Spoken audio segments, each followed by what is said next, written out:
it has been brought to our attention that we talk a lot about unconditional love. Our viewers want to know, what is conditional love? If you do too, continue watching.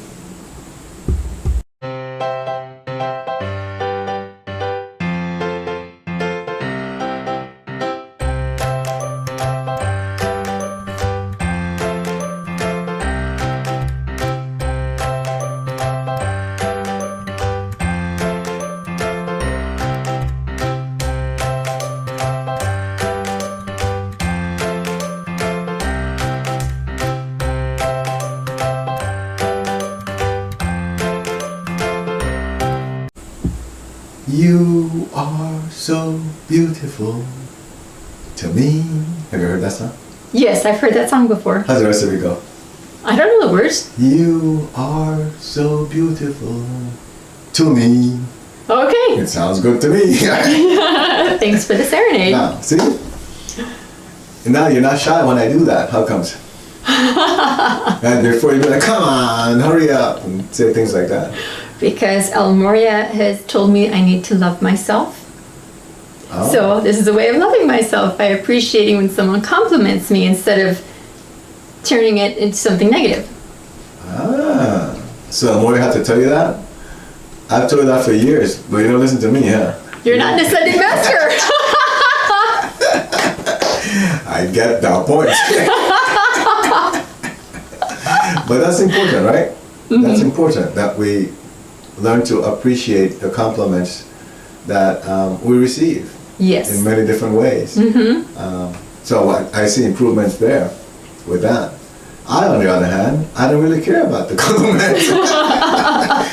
But yeah, my husband just goes, yeah. So, but that's still denying yourself. You know that, right? Yes. That's still showing lack of love for yourself. Yes. So I have to learn to love myself as well. See, Mother Mary has me teaching him about love from my standpoint, where I chase him around the house, as he calls it, giving him hugs and, you know, a little kiss every now and again. But now he has to learn to love himself too. Well, you are chasing me around the house, doesn't that? I don't chase him. He just happens to be there, and I go up and I grab him and hug him. I just, you know. Our kids say, not in front of the kids. They do. They say that all the time. But that's because of you, though. How is that? Because you shy away. Oh, do you have to do that now? Why do you have to do that? All this kissy stuff. Like, you watch too many movies when you're younger. That's what it is. I'm just a very loving person. Yes, you are. Mm-hmm. Like my cousin Vinny. You are, yes, you are. See, and after all these years of marriage, I still give, and I don't expect you to... I don't expect anything in return. I just keep giving. I like the segue. Because we're talking about unconditional love. Yes, unconditional love. You would think, you know, some people, and some people have actually said to me, well, how can you tolerate that? If he doesn't, you know, just give you a hug or a kiss every now and again, if he doesn't take you out for a date night every week, or how can you tolerate that? He doesn't even love you. He doesn't even show that he loves you. Like, no, I know he loves me. He does all these other things that show me he loves me. And I don't do these things expecting him to shower me with presents and take me to dinners and things like that, because that's not me. I do it because I love him. See, either you love me or you're delusional. See, you're supposed to keep it positive. No, I'm saying what people would be saying out there, right? Right. I have to be on the other side. Yes. You know, maybe you're, what is that? You're trying to convince yourself that I love you. Well, I've done a really good job at that, haven't I? That's what you call delusional. That's exactly what you call that. But then how do you know that I love you then? Because of all the little things you do. And I've said that since we started our marriage. It's the little things, you know. I'll be in the kitchen cooking, trying to take care of something. You'll just come in and do something that will help. And wow, I didn't ask you to do that, but that shows me that how much you care. Because you did it without me even asking, could you help me with this, you know? I see. Okay, so that's part of what we're talking, well, that's what we're talking about here, right? Mm-hmm. Where, and I believe that that's what makes a relationship strong. You know, sorry, I've always told our kids, and I've told this even to the kids that we coach and we mentor, that if you're looking for a partner, right? You shouldn't go looking for a partner.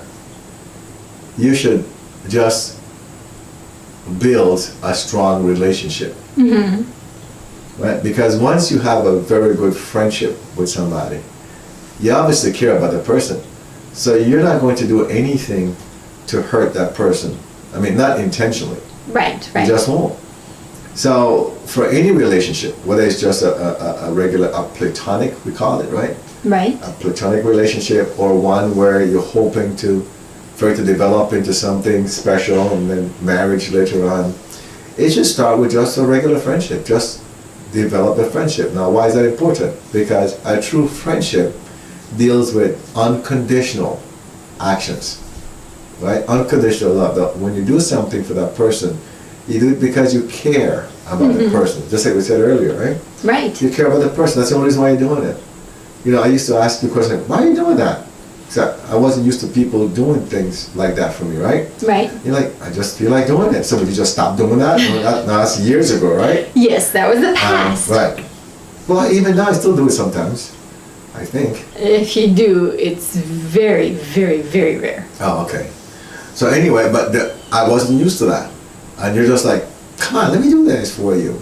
Like you want to cut my toenails. Leave my toenails. Why are you messing my toenails for? Right? Well, you're there trying to contort your body in all these strange positions Right. just to cut a toenail. I'll do it for you. Right. I'm like, why? Leave my toenails alone. You know, things like that. And you're just like, no, I'll leave my toenails. I'll cut your toenails. But that's because you cared. And then the more you did that, you're like, oh, I think this woman loves me or she's out of her mind. One of the two. I wasn't sure which one it was.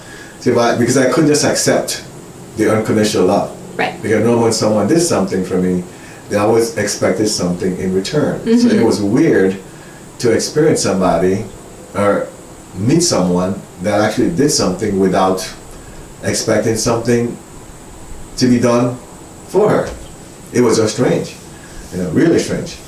So anyway, that's what unconditional love is, that you do something, or unconditional action, that you do something because you want to. Now, we're talking about what? Conditional. Conditional love. So Yes. what is that? Oh, to me, that's where you do something expecting something in return. Right? So for example, you cut my toenails and then somewhere down the line you're like, could you cut my toenails for me? And if I said, I don't want to do that, and you're like, well, I did it for you. Exactly. Right? And then I go, I didn't ask you to. Next thing you know, it turns into an argument, right? Right. You don't care about me, you don't love me. All from a toenail. Well, how many times that happen in relationships? It does. Wow. It happens. Yes. Or I know, for example, with us, one of the things that I've always told is I don't believe in buying flowers. Right. Why is that? Because And what's my logic? Because it's your my logic right? is because it's already been cut from its roots. So it's going to die quickly. And who wants to have a flower you can only enjoy for a short time and then have to throw it out? That makes sense to me. So if I'm going to get you anything, what do I get you? You get me a whole bloody tree. And then I plant it, and it works wonders in our yard. Right. Yes. And then you can take care of it. You know, Yes. we can talk about it. You're Or a proud of potted it. plant that I can, take care of and continue to help it grow. Yes. Because then, to me, that's what a friendship is. That's what a relationship is. You start with something and then it grows. That's right. Why go kill something? Indeed. And so that's my logic. Now, someone watching this might not agree with that. But then, is that conditional love? I don't think so. I guess it could be conditioned in the sense that, well, I'm going to buy you a plant, and whether or not you are happy with it, that's not my problem. That's your problem. Or you could buy me chocolates and say, now you can eat these, but you have to make sure you don't gain weight. Huh? Would that be conditional love? I love you. I'm giving you chocolates because that's what people do for Valentine's Day, say. But just make sure you don't gain weight. Would that be Because conditional? if you gain weight, then I won't love you anymore? That's right. Oh, see, I didn't put the two together. I guess it would be, but that's kind of messed Sorry, up. that's isn't just a really crazy idea that popped into my No, head. it's not crazy. That's a really good, because how many times have people done that probably? Where they encourage someone to live a certain lifestyle knowing there's a possibility that that person could turn into something that, or somebody that they don't want to be around, but then encourage them to live that lifestyle anyway. Right. That's some serious conditional love there. Yes. Right? Very conditional. Or, for example, the one that comes here is if someone has a habit. You know, people say pet peeve. Yes. What's a pet peeve? That's something that people do, or something that happens that someone just really doesn't like. Okay, that's the word I want to use then. So here we are, right? Let's say, for example, someone, when they chew, they make a lot of noise when they chew. Yes. But now, you like this person, right? You're dating this person, and you want to get married to this person, all right? But you don't like the chewing part. So what are you gonna do? You don't like the way they sound when they chew? Exactly. So I'll buy a mouth muzzle. Mouth muff or something to quiet the noise. No, I'm messing around. I mean, you can talk to them about it, but what's that going to do? I'm only going to marry you if you change the way you eat? And that's why I use that one, right? So it can be dramatic. But it could be anything, couldn't it? It could be. I've heard people get upset with individuals because they leave the toilet seat up. Yes, I've heard that too. Okay, so here's a thought that just popped into my head.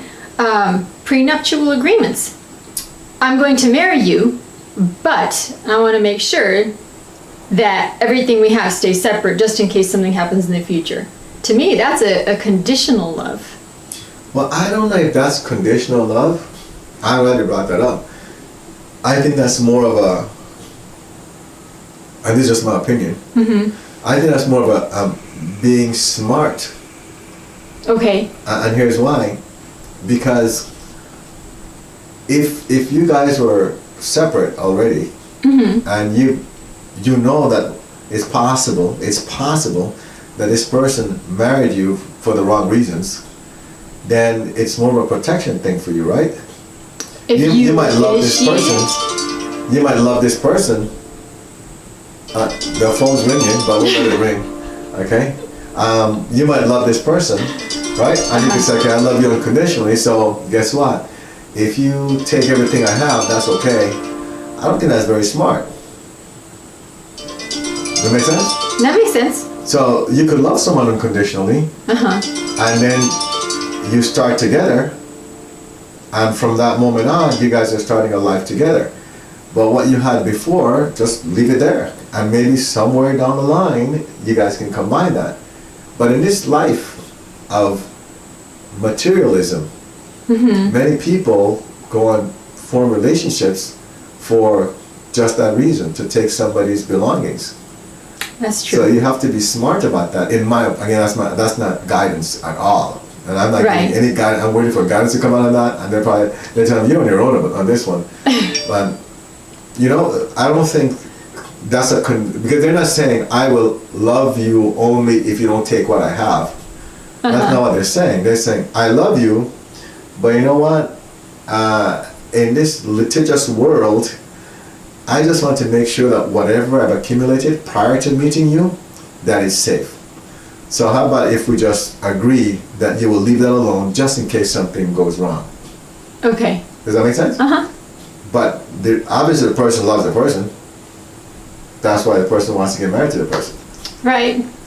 I guess my perspective was just different. It was thinking that, you know, if that there would be no trust there or real love there if you feel you have to do that. So like, I have to keep my stuff separate just because I don't know what will happen. Where if you're unconditionally loving, you just give anyway, knowing that you can always get back in return. You're absolutely right. If you're living in the spiritual realm, then you don't worry about that. That's true. So remember that the answer but a lot of people these days don't live in that spiritual realm. Yeah, the answer I gave you is based on people living in the physical realm. In the material world. But exactly. But in the spiritual realm, we know that there's unlimited abundance. So we don't worry about what somebody else will do. Not only that, because we know we're protected. That's the least of our concern. But we're talking about individuals that are not at that place yet. Make sense? Got it. That's a big step to ask someone to take when they're just starting out on this journey. Got it. And as they learn more about living in the spiritual realm, that's what I mean by it could get to the point where, you know what, I don't know why I even did that. So I've come to understand now, I didn't even need to do that. And they just, get rid of that. They might get to that point. Got it. So, does that make sense? Makes sense to me. Okay.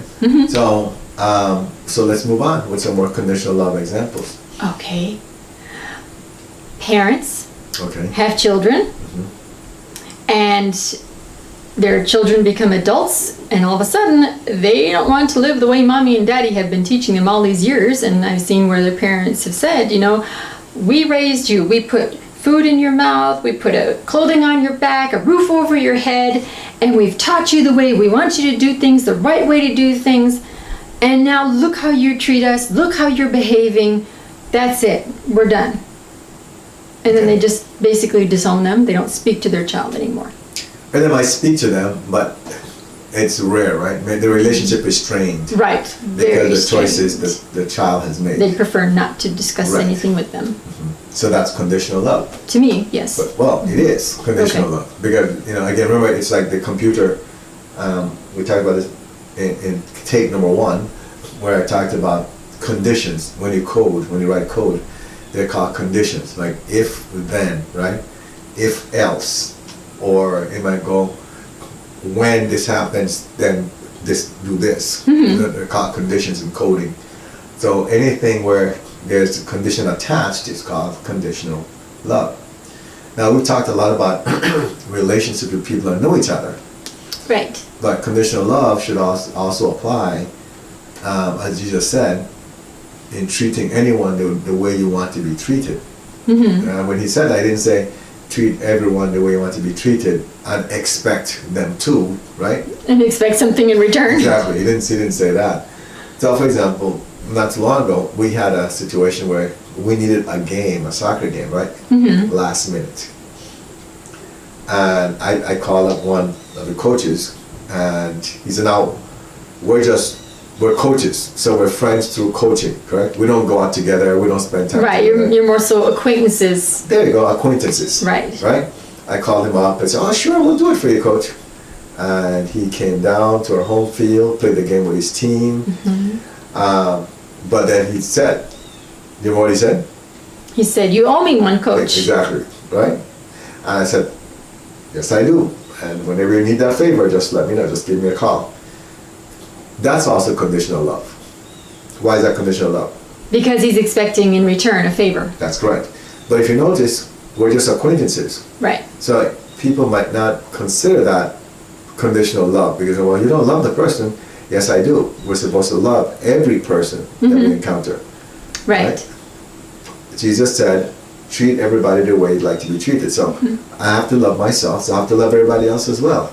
And just because it's an acquaintance relationship doesn't mean that there should be conditions attached to that relationship.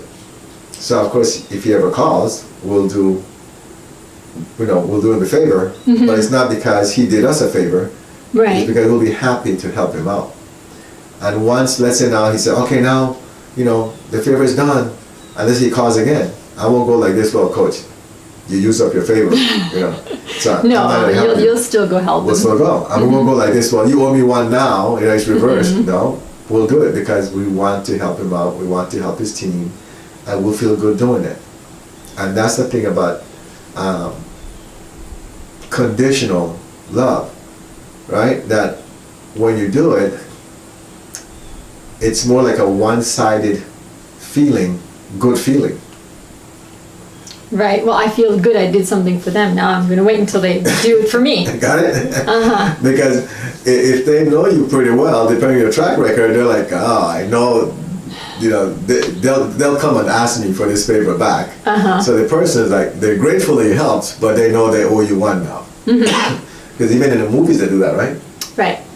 So people, it's a mass consciousness thing, where people just feel like they couldn't just accept something that's given to them. Right. They feel like, you used to be like that.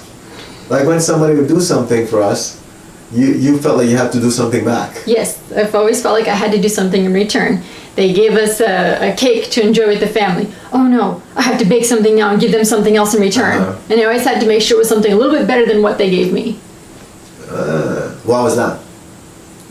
Competition, maybe. Oh, okay. or just feeling obligated. They did something for me, now I feel like I'm obligated to do something for them, just to show them how much we appreciate it. And they never asked for anything. They didn't. They didn't even, say, hey, this is what we're doing for you. They just appeared. Surprise us, exactly. And we have neighbors, two neighbors. One, I mean, they're far away from us, but, one neighbor, he cuts our yard. Part of our yard for us, right? And you're like, oh, let me bake something for them. And then the neighbor, he splits all the wood for us because he sees that the kids like the fireplace. So he gets all this wood and he doesn't even tell us. He just stacks it up there in the forest for us. And then we know he split wood for us. And they, let me bake him something. Right. Because it's like, well, I should do something for him. But he never once came and said, I split wood for you. He didn't even do that. We just happened to see it. Right. He never doesn't come and say, I cut your grass. Right. They don't do that. They don't do that. And so what they're doing is unconditional love. Because they don't come and tell you, I did this for you, Right. And that's why people, they'll do something and not broadcast it. The moment you broadcast it or you want recognition for it, it's conditional love. And that's how you know you're acting conditionally. Because they didn't even notice. They didn't even say anything. They didn't even say thank you. See that? And when you do that, you have an expectation of recognition. Right. It's conditional love. You're acting with a condition. That's how you know. Because you're wanting to get that recognition in return. That's correct. Got it. Right? Okay. All right. Well, if you have any other questions or want some clarification, make sure you let us know. Remember to subscribe and like this video. Join the Facebook group 190 Vision to connect with others on the same journey. Get help by visiting our website 190vision.com. Support the 190 Vision mission by clicking on the donate button, which is at the bottom of each page of our website.